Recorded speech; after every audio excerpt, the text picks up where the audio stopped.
Assalamualaikum warahmatullahi wabarakatuh. Nama saya Ni Ismi bin Zulkifli dan bernorma matrik C21A1887. Kumpulan kami terdiri daripada 5 orang ahli dan kami telah menyediakan satu laporan yang berkaitan dengan tajuk tika mengkuang. Berbalik kepada tajuk pertama saya iaitu bahagian pengenalan. Seperti yang kalian semua tahu, tika mengkuang ialah sejenis tika tradisional yang diperbuat daripada daun mengkuang. Ianya tumbuhan yang serupa dengan daun pandan dan tumbuh di beberapa kawasan Asia Tenggara. Tika ini mempunyai sejarah yang panjang dalam kebudayaan dan kehidupan harian masyarakat di kawasan tersebut. Tika mengkuang tidak hanya mempunyai nilai fungsi sebagai perabot rumah, malahan mencerminkan kekayaan budaya dan seni rakyat di kawasan ini di mana ia dihasilkan. Tika mengkuang mempunyai pelbagai kegunaan dalam kehidupan harian masyarakat Melayu. Selain daripada alas tidur atau duduk, tika ini turut digunakan dalam pelbagai upacara adat, majlis perkahwinan atau upacara kebudayaan lain.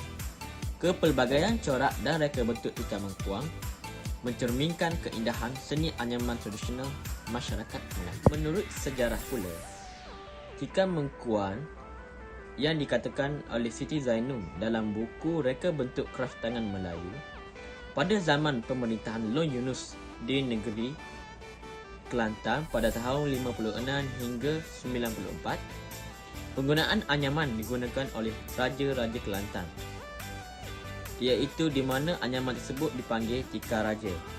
Seterusnya, anyaman merupakan seni tradisi yang tidak mempunyai pengaruh dari luar. Seni anyaman bermula pada zaman Neolitik lagi dan kebanyakan hasilnya merupakan tali, atap pakaian dan keperluan kehidupan. Bahan asas yang paling awal digunakan untuk menghasilkan anyaman ialah akar dan rotan. Tika mengkuang tidak hanya berfungsi sebagai alat praktikal dalam kehidupan harian, tetapi juga mempunyai nilai budaya yang tinggi. Ia sering dihubung kaitkan dengan warisan tradisional Melayu dan merupakan sebahagian daripada identiti kebudayaan. Assalamualaikum warahmatullahi wabarakatuh. Nama saya Muhammad Firdaus bin Muhammad Senari. Saya akan meneruskan perbentangan ini yang bertajuk penyataan masalah.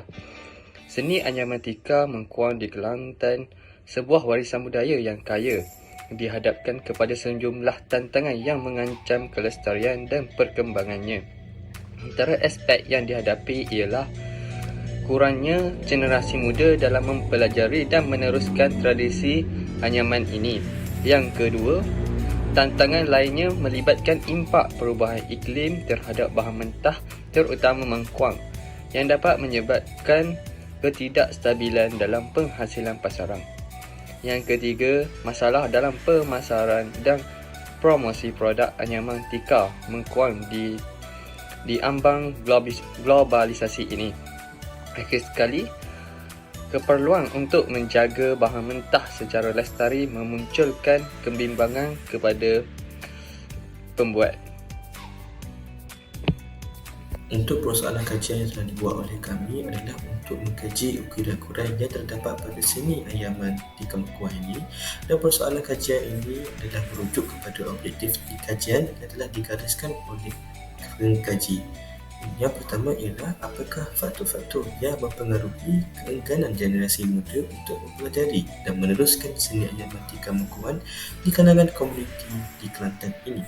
Dan untuk persoalan kajian yang kedua ialah bagaimana masalah-masalah dalam pemasaran dan pengiklanan dapat diatasi untuk meningkatkan populariti dan sokongan masyarakat terhadap seni anyaman tika mengkuang di Kelantan ini.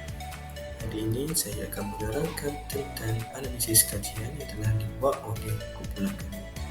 Sebelum saya lanjut ke bahagian seterusnya, saya ingin menerangkan tentang apa itu analisis kajian.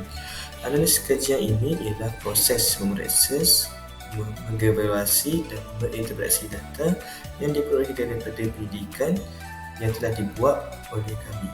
Oleh itu, kajian ini telah dilakukan untuk menunjukkan hasil yang diperoleh ketika menjalani kajian ini. Antaranya ialah menjelaskan bagaimana tika mengkuang ini menjadi sebahagian daripada kehidupan masyarakat tempatan dari cara ia digunakan setiap hari hingga peranan simbolik yang dimainkannya dalam upacara kebudayaan. Dan nombor dua ialah kajian ini boleh melihat proses tradisional pembuatan tikar mengkuan dari perspektif teknik pembuatan.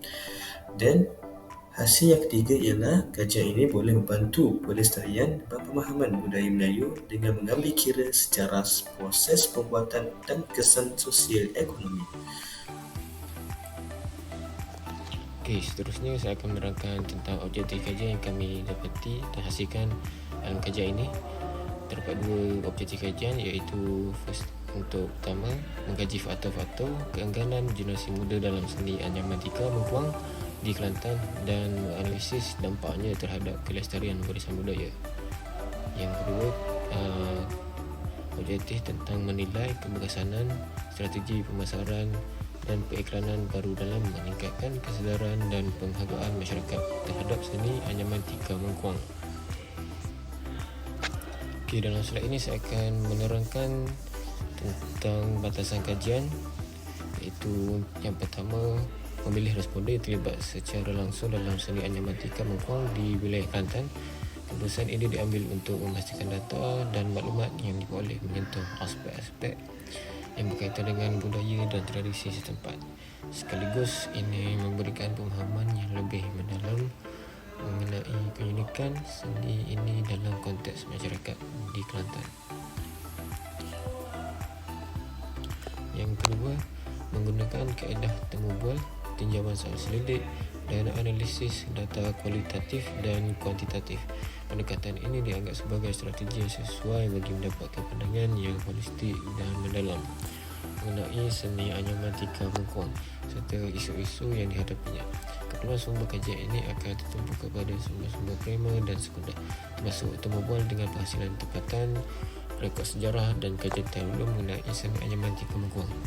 Dan terakhir sekali, menitik beratkan kepada generasi muda yang terlibat dalam seni anyaman tikar mengkuang, pihak berkepentingan tempatan dan pengguna produk anyaman tikar. Pemilihan kumpulan responden ini akan membantu menanalisis faktor keengganan generasi muda, menilai isu-isu dalam pasaran dan permintaan serta mendapatkan pandangan masyarakat tempatan terhadap seni anyaman tikar mengkuang.